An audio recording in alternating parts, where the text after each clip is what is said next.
आपको बोला कि वर्क क्या होता है, एफ एस कॉस थीटा। तो जब थीटा 0 होगा तो वर्क क्या हो जाएगा, F S cos 0, F S cos theta, तो एफ एस कॉस 0। अब कॉस 0 की वैल्यू 1 होती है, कॉस 0 की वैल्यू 1 होती है, तो वर्क क्या हो गया, फोर्स इंटू डिस्प्लेसमेंट। तो जब फोर्स लगाने से डिस्प्लेसमेंट उसी डायरेक्शन में प्रोड्यूस है, जब फोर्स और डिस्प्लेसमेंट सेम डायरेक्शन में हो तो वर्क कैसा होगा, पॉजिटिव। जैसे हमने ट्रॉली को पुश की तो ट्रॉली उसी डायरेक्शन में चलती है जिस डायरेक्शन में उसको पुश किया गया, जिस डायरेक्शन में उस पर फोर्स लगा। इधर पे फोर्स और डिस्प्लेसमेंट की डायरेक्शन सेम है तो वर्क कैसा होगा, पॉजिटिव।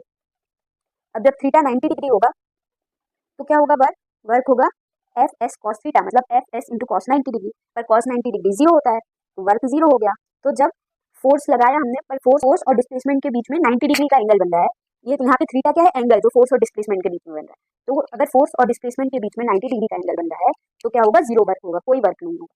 जैसे एक एग्जाम्पल देख लेते हैं। हाँ, जैसे पुली जो होता है ना, रेलवे स्टेशन पे आपको मिल जाएंगे, तो पुली जब सामान कैरी करते हैं और अगर वो सिर्फ प्लेटफॉर्म पे चल रहा है, प्लेटफॉर्म पे सीधे सीधे चल रहे हैं, तो क्या होगा, वर्क 0 होगा। क्यों, ग्रेविटी की वजह से जो वर्क होगा वो 0 होगा। क्यों, ऑब्जेक्ट का वेट जो है, ग्रेविटी की वजह से जो फोर्स है, ऑब्जेक्ट का जो वेट है वो नीचे की साइड लगेगा, और डिस्प्लेसमेंट क्या हो रहा है, वो सीधा सीधा चल रहा है, डिस्प्लेसमेंट आगे की साइड लग रहा है। तो इन दोनों के बीच में एंगल कितना है, 90 डिग्री। 90 डिग्री एंगल है तो वर्क क्या होता है, F S cos theta, cos 90 0 हो जाएगा, मतलब 0 वर्क।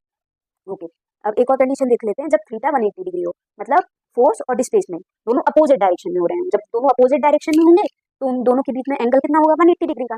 तो वर्क क्या हो जाएगा, एफ एस कॉस थीटा, मतलब F S cos 180। Cos 180 degree क्या होता है, -1 होता है, तो वर्क क्या हो जाएगा, माइनस एफ इंटू एस। तो वर्क क्या होगा, यहाँ पे वर्क कैसा होगा, नेगेटिव वर्क होगा, नेगेटिव वर्क होगा। इसका भी एक एग्जाम्पल देख लेते हैं। अपन स्कूटी चला रहे हैं, जब स्कूटी में हम ब्रेक लगाते हैं तो क्या होता है, डिस्प्लेसमेंट तो आगे की साइड हो रहा है पर फोर्स तो पीछे की साइड लग रहा है जो उसको रोकने में मदद कर रहा है। तो इधर पर फोर्स और डिस्प्लेसमेंट का डायरेक्शन अलग अलग है।